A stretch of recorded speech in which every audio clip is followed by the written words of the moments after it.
क्या आपने कभी सोचा है कि लक्ष्मण ने ऐसा कौन सा पाप किया था जिसकी वजह से श्री राम ने उन्हें मृत्यु दंड दे दिया?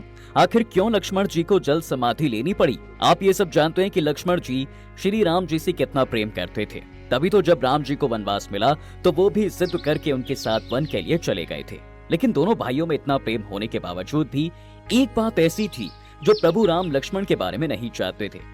अब आप वो बात जाने इससे पहले ये जान लीजिए कि आखिर लक्ष्मण से इतना प्रेम करने के बावजूद भी प्रभु राम ने उन्हें मृत्यु दंड क्यों दिया। देखिए, लंका विजय के बाद जब प्रभु श्री राम वापस अयोध्या आए तो उन्होंने कई वर्षों तक अयोध्या पर राज किया, पर जब उनका समय धरती पर पूरा हो गया तो यमराज को उनकी मृत्यु की चिंता सताने लगी, क्योंकि यमदेव जानते थे कि प्रभु की इच्छा के बिना ना तो कोई उनके प्राण हर सकता है और ना ही लक्ष्मण जी के। ऐसे में उन्होंने एक योजना बनाई और प्रभु श्री राम से मिलने अयोध्या पहुंच गए। वहां उन्होंने राम जी से कहा कि मुझे आपसे कुछ जरूरी बात करनी है, इसलिए मुझे अपने कक्ष में ले चलें। श्री राम ने उनकी मान ली और उन्हें लेकर कक्ष में पहुंच गए। यमराज ने कहा, प्रभु मैं चाहता हूँ जब तक हमारी बात चले तब तक इस कक्ष में कोई भी ना आए, इसलिए आप इस कक्ष के द्वार पर अपने किसी विश्वसनीय व्यक्ति को पहरेदारी पर लगा दीजिए। साथ ही मुझे ये वचन दीजिए कि अगर कोई बीच में आया तो आप उसे मृत्यु दंड दे देंगे। प्रभु श्री राम यमदेव की बात मान जाते हैं और उन्होंने लक्ष्मण जी को कक्ष के बाहर खड़ा होने का आदेश दे दिया। अब बड़े भाई की बात मानकर लक्ष्मण जी तो बाहर पहरेदारी करने लगे, पर कुछ ही देर में वहां दुर्वासा ऋषि आ गए और लक्ष्मण जी से कहने लगे कि उन्हें तुरंत श्री राम से मिलना है। ये सुनकर लक्ष्मण जी चिंता में पड़ गए। उन्होंने सारी बात बताते हुए ऋषि दुर्वासा को समझाया कि अभी आप उनसे नहीं मिल सकते। ये सुनकर ऋषि दुर्वासा का क्रोध 7वें आसमान पर पहुंच गया। उन्होंने कहा कि अगर अभी तुमने मुझे श्री राम से मिलने नहीं दिया तो मैं पूरी अयोध्या को नाश होने का श्राप दे दूंगा। खैर आखिर में हार मानकर लक्ष्मण जी को कक्ष में जाना पड़ा। प्रभु श्री राम ने जब उन्हें देखा तो उनके पैरों तले जमीन खिसक गई। उन्होंने लक्ष्मण जी से कहा, तुम्हें पता था कि कक्ष में आने वाले को मृत्यु दंड मिलेगा, फिर तुम अंदर क्यों आए? उधर यमराज की योजना काम कर गई। उन्होंने तुरंत श्री राम से कहा, प्रभु वचन के अनुसार अब आपको लक्ष्मण जी को मृत्यु दंड देना ही पड़ेगा। श्री राम खैर चिंता में पड़ गए। आखिर अपने प्रिय भाई को वो कैसे मृत्यु दंड दे सकते थे? वो तुरंत अपने गुरु के पास गए और इस समस्या का समाधान पूछने लगे। गुरु वशिष्ठ ने कहा कि आप लक्ष्मण जी का परित्याग कर दीजिए। अपनी किसी मनपसंद चीज का त्याग कर देना मृत्यु के बराबर ही है। दूसरी ओर जैसे ही लक्ष्मण जी को ये पता चला कि उनके बड़े भाई प्रभु श्री राम ने उनका परित्याग कर दिया है तो उन्होंने सरयू नदी में जल समाधि लेने का निश्चय कर लिया, क्योंकि प्रभु राम से बिछड़ने के बाद उनके जीवन का कोई मतलब नहीं रह गया था। अब वो जीवन उनके लिए बेकार हो गया था।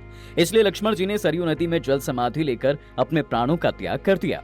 चलिए अब आपको लक्ष्मण जी का वो राज भी बता देते हैं जिनसे श्री राम 14 सालों तक अनजान थे। दरअसल जब प्रभु राम की सभा में लंका विजय की कहानियां सुनाई जा रही थी तब पूरी सभा प्रभु श्री राम के जयकारों से गूंज रही थी। उस समय गुरु वशिष्ठ ने श्री राम से कहा, पुत्र राम, आज मैं तुम्हें एक ऐसे रहस्य के बारे में बताऊंगा जिसे सुनकर यहाँ बैठे सभी लोग दंग रह जाएंगे। इतना ही नहीं, हो सकता है ये सच सुनने के बाद तुम इस पर यकीन भी ना करो। गुरु वशिष्ठ ने श्री राम को बताया कि लक्ष्मण ने पूरे वनवास के दौरान कुछ नहीं खाया था। ये सुनते ही पूरी सभा में सन्नाटा सा छा गया। प्रभु राम बोले, ऐसा कैसे हो सकता है गुरुवर? मैं खुद लक्ष्मण को खाने के लिए भोजन देता था और वो भोजन आसपास पड़ा भी नहीं होता था। तो अगर लक्ष्मण उस भोजन को ना खाता था और ना ही उसे फेंकता था तो वो सारा भोजन आखिर जाता कहाँ था? गुरु वशिष्ठ बोले, आपके इन सवालों के जवाब लक्ष्मण ही दे पाएंगे। तब लक्ष्मण बोले, भैया आप दोने में भरकर जो खाना मुझे देते थे मैं उसे अपनी शक्ति से अयोध्या भेज देता था। अब कुछ देर सोचने के बाद प्रभु श्री राम बोले, तो क्या वो भोजन अब भी यही है? लक्ष्मण ने कहा, आप आइए मेरे साथ, मैं आपको दिखाता हूँ। इसके बाद लक्ष्मण श्री राम को लेकर उस जगह पहुँच गए जहाँ वो सारे दोने रखे थे। ये सब देखते ही श्री राम शब्दहीन हो गए। उन्हें समझ नहीं आ रहा था कि वो क्या बोले। लेकिन जब उन फलों के दोनों को गिना गया तो 14 सालों के हिसाब से उसमें 4 दिन के दोने कम पाए गए। राम जी बोले, लक्ष्मण ये दोने कम कैसे हैं? क्या उन 4 दिनों में भोजन तुमने ग्रहण किया था? लक्ष्मण बोले, भैया वो 4 दिन वो हैं जिस दिन आपने भोजन किया ही नहीं था, और उनकी शुरुआत उस दिन से हुई जब हमारी वनवास की यात्रा शुरू हुई थी। जब आप वनवास के लिए निकले थे उस दिन ना आपने भोजन किया और ना ही मुझे दिया। इसके बाद जिस दिन हमें पिताश्री के देहांत की सूचना मिली उस दिन भी आपने खाना नहीं खाया था, इसलिए उस दिन भी खाना मुझे नहीं मिला। फिर जिस दिन रावण ने सीता भाभी का हरण किया था उस दिन दुख के मारे आपने भोजन ही नहीं किया था, और इसी तरह जब मुझे मेघनाथ ने शक्ति बाण मारा था आपने उस दिन भी खाना नहीं खाया था, इसीलिए इसमें 4 दोने कम हैं। श्री राम सोच में पड़ गए कि इतने सालों तक मैं अपने छोटे भाई के त्याग को कैसे नहीं जान पाया। उनका हृदय भाव विभोर हो गया। उन्होंने कहा, लक्ष्मण आखिर इतना बड़ा त्याग तुमने किया क्यों? लक्ष्मण ने कहा, भैया आप मुझे भोजन तो देते थे, लेकिन उसे खाने का आदेश आपने कभी नहीं दिया, और आपकी आज्ञा के बिना मैं कुछ कहाँ करता हूँ, इसलिए मैंने ये भोजन ग्रहण नहीं किया। और ये तो सब जानते हैं कि लंकापति रावण के पुत्र मेघनाद का वध सिर्फ वही कर सकता था जिसने 14 वर्षों तक ना कुछ खाया हो और ना ही किसी स्त्री का मुंह देखा हो। मैंने सीता भाभी को भी कभी उनके चरणों के ऊपर तक नहीं देखा था, इसीलिए मैं दुष्ट मायावी मेघनाद का वध कर पाया। सारा सच जानकर श्रीराम ने तुरंत लक्ष्मण जी को अपने गले से लगा लिया और बोले, लक्ष्मण वास्तव में तुम मुझसे भी ज्यादा शक्तिशाली और बलशाली योद्धा हो। तुम्हारे त्याग के सामने सब कुछ बेकार है। इस घटना से ये बात तो साफ हो गई थी कि अगर प्रभु श्री राम से हमें मर्यादा सीखने को मिलती है तो लक्ष्मण जी भी त्याग की मूरत हैं। वैसे आपको बता दें, लक्ष्मण जी से भी अगर बड़ा त्याग किसी ने किया था तो वो थी उनकी पत्नी उर्मिला। अब आप सोच रहे होंगे कि आखिर वो कैसे। देखिए, मान्यता है कि जब लक्ष्मण जी प्रभु श्री राम और माता सीता के साथ वनवास जा रहे थे तब उन्होंने उर्मिला से एक वचन लिया। वचन ये था कि चाहे परिस्थितियां कितनी भी विपरीत हो जाएं, चाहे कितना भी संकट आ जाए, लेकिन आप कभी रोएंगे नहीं। अब आप सोच रहे होंगे कि लक्ष्मण जी ने उनसे ये वचन क्यों मांगा। दरअसल लक्ष्मण जी का कहना था कि अगर आप कठिन परिस्थितियों में रोएंगी तो कमजोर पड़ जाएंगी। ऐसे में माँ और परिवार का ध्यान कैसे रख पाएंगी? परिवार को संभालने के लिए आपका मजबूत होना बहुत जरूरी है। अब अपने पति को दिए इस वचन को निभाने के लिए उर्मिला ना तब रोई जब लक्ष्मण जी वनवास जा रहे थे और ना ही तब रोई जब अयोध्या के राजा दशरथ यानी उनके ससुर जी का स्वर्गवास हुआ था। यहाँ तक कि लक्ष्मण जी के मूर्छित होने की खबर सुनकर भी उनकी आंख में एक आंसू तक नहीं आया था।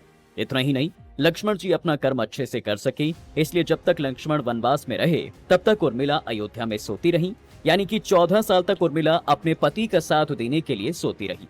दरअसल वनवास के पहले दिन श्रीराम और माता सीता तो सो गए, लेकिन उनकी सेवा और रक्षा के लिए लक्ष्मण जी रात भर जागते रहे।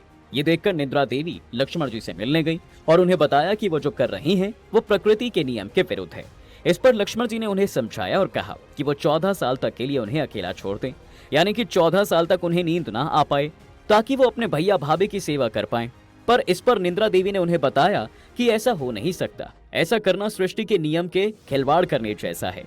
लेकिन लक्ष्मण जी की सेवा भक्ति देखकर उन्होंने उनकी बात मान ली और उनसे कहा कि मैं 14 वर्ष तक आपके पास तो नहीं आऊंगी, लेकिन आपके हिस्से की नींद का भार किसी को उठाना तो पड़ेगा। इस पर लक्ष्मण जी ने कहा, अयोध्या में मेरी पत्नी उर्मिला रहती है, आप उसे जाकर ये बातें बताएं। अब नींद की देवी ने ये सारी घटना उर्मिला को बताई। तब उर्मिला ने उनसे कहा, अपने पति की नींद का भार मैं उठाऊंगी। जब तक वो वनवास में रहेंगे तब तक उनके हिस्से की नींद आप मुझे दे दीजिए। मैं अपना पत्नी धर्म निभाऊंगी, जिससे मेरे पति अपने छोटे भाई होने का धर्म अच्छे से निभा सके। इसलिए दोस्तों, उर्मिला 14 साल तक सोती रही थी, यानी कि लक्ष्मण जी मेघनाद का वध कर पाए। इसमें उनकी पत्नी उर्मिला का भी सहयोग था। उनके त्याग और तपस्या की वजह से ही लक्ष्मण जी अपने भाई होने का कर्तव्य अच्छे से निभा पाए। तो दोस्तों, आपकी इसके बारे में क्या राय है, हमें कमेंट्स करके जरूर बताएं। साथ ही अगर वीडियो अच्छी लगी हो तो इसे ज्यादा से ज्यादा शेयर और लाइक जरूर करें।